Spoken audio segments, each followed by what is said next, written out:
আগে রক্ষা করতে চাই আল্লাহর উপর ভরসা করে। অবশ্যই এটার অ্যাকাউন্টেবিলিটি আমরা সৃষ্টি করব কারা এটা করেছে। আর আপনারা সবাই জানেন আমরা we don't want to go back, look back করে বসে থাকলে হবে না, প্রেজেন্ট থেকে কাজ শুরু করতে হবে। স্যার আরেকটা বিষয় যে কুমিল্লা মেডিকেল কলেজ হাসপাতাল নিয়ে বলেন ভাই। গেল বছর কুমিল্লা মেডিকেল কলেজ হাসপাতালে ওষুধ কেনাকাটার নামে 24 কোটি টাকার মধ্যে 5 কোটি টাকায় লুটপাট আছে। এই বিষয়ে তদন্ত কমিটি হয়েছে এবং দুর্নীতি দমন কমিশনও তদন্ত করছে, তদন্ত করার পর প্রমাণিত হয়েছে। কিন্তু এখন পর্যন্ত আমরা কোনো দৃশ্যমান কোনো ব্যবস্থা দেখতে পাচ্ছি না যারা দুর্নীতির দায়ে জড়িত, এবং এখনও আপনাদের সঙ্গেই আছে অনেক দুর্নীতিবাজ হিসেবে। এই বিষয়ে আপনার স্বাস্থ্য মন্ত্রণালয় কোনো ব্যবস্থা নেবে? ফাটকের জন্য নিরাইন কামলা লোন একবারে কি এই মাত্রাতে এই মাত্রায় যাইতে পারে?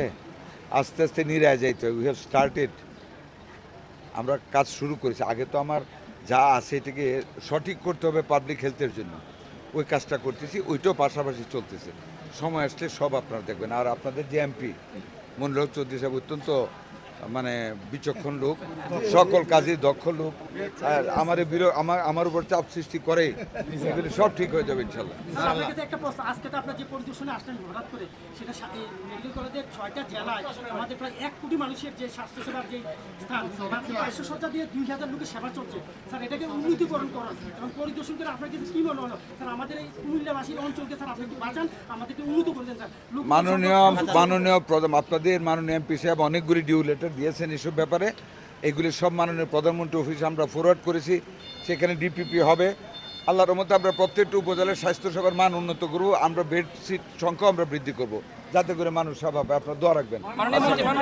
17টি উপজেলা পর্যায়ে ডাক্তাররা নির্ধারিত সময় উপস্থিত থাকে না।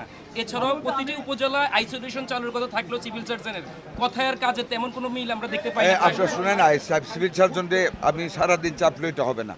আমরা আগে এই সপ্তাহের ভিতরে আরও 10টি ডিস্ট্রিক্ট হেডকোয়ার্টারে গ্যাবিকে ডাকলাম, ওয়ার্ল্ড হেলথ অর্গানাইজেশনকে ডাকলাম, এডিবিকে ডাকলাম।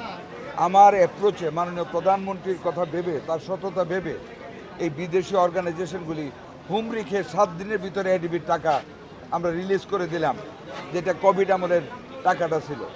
এবং আমাদের ভ্যাকসিনটা আসতে 1 মাস টাইম নিত। 1 মাস যদি ভ্যাকসিন না দেয় আমাদের ডেথ অনেক বেড়ে যাবে, অনেক আক্রমণ পাবে। সেই কারণে গ্যাবির কাছে একটা হিউজ স্টক ছিল ভ্যাকসিন। গ্যাবির কাছ থেকে দাঁড় আনলাম উইথ দ্য কন্ডিশন যে আবার ইউনিসেফের মালটা পোস্টে তোমাকে দিয়ে দিব। এবং গ্যাবির কাছ থেকে সেই ভ্যাকসিন এনে আমরা প্রথমে একবারে ক্যাম্পেইনে যাই নাই, শর্ট পড়ে যাবে, মাঝপথে বাধা পেয়ে যাব, যাতে কোনো সমালোচনা না হয়। আমরা we took the decision 4 April আমরা 18টি জেলার, যেটা ইউনিসেফের তারা আইডেন্টিফাই করেছে যে এইগুলি বেশি হার্ম হচ্ছে, ওই 18টি জেলার 30টা উপজেলায় আমরা আমাদের ভ্যাকসিন কার্যক্রম শুরু করেছি, যেটার আউটকাম এখন পাচ্ছি 0। আমাদের এখন হামের আক্রমণ ওই 30টা জেলায় উপজেলায়। 12 তারিখ থেকে আমরা 4টে বৃহৎ সিটি কর্পোরেশনে শুরু করেছি, Mymensingh, Barishal, Dhaka city north, Dhaka city south. পালন করতেছে কিনা সেইটা দেখার জন্যে সশরীরে এখানে এসেছি। এবং আমাদের সারা বাংলাদেশ ব্যাপী আমাদের সিনিয়র কর্মকর্তা যারা ছুটিতে গিয়েছেন তারাও বিভিন্ন জায়গায় দেখবেন, আমরা যাতে আমাদের হামের রুগীদের সঠিক পরিচর্যা হয়, ইমার্জেন্সি বিভাগে যাতে ডাক্তার থাকে, আমরা সেগুলি দেখার জন্য, পরিষ্কার পরিচ্ছন্নতা, রান্নার কোয়ালিটি, এগুলি দেখার জন্য আজকে আমাদের পরিদর্শন। এই 2টা হাসপাতালে অনেকে বলেছে আমি আসবো বলেই পরিষ্কার পরিচ্ছন্ন রেখেছেন। যদি এটাও সত্যি হয় তাও তো অন্তত একটা ভীতি আছে মানুষের, অভ্যাস হবে ভয় পাইতে পাইতে পরিষ্কার পরিচ্ছন্ন রাখা। বাট আমার মনে হয় এখানে যাদেরকে আমি পেয়েছি, ডিসি সাহেব সহ আমার সিরিজ ভালো পেয়েছি। আমি কয়েকটি ওয়ার্ড ঘুরেছি, আপনারাও ছিলেন, মিজেলস ওয়ার্ডেও গিয়েছি, আমি অত্যন্ত ভালো পেয়েছি এটা। এবং রুগীদের যে সেবা, মিজেলস ওয়ার্ডগুলি, লেবার ওয়ার্ডে গিয়েছি, কিছু জেনারেল ওয়ার্ডে গিয়েছি, আর আমি কারো কাছ থেকে কোনো ব্যাড কমপ্লেন পাইনি, কোনো কমপ্লেনই পাইনি।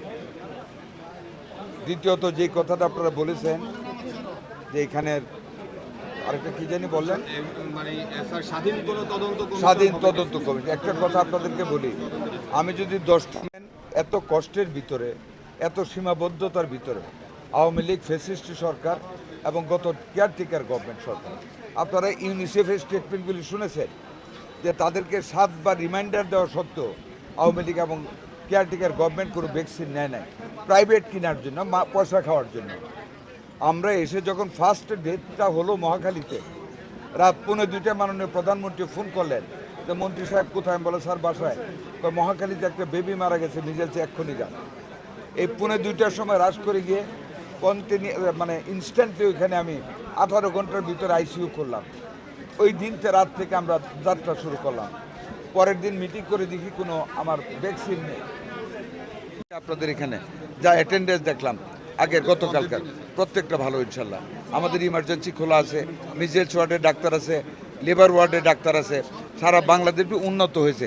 এই রাতারাতি 3 মাসে তো সব করতে পারবো না, দোয়া করেন, আমরা চেষ্টা আমাদের করতে থ্যাংক ইউ।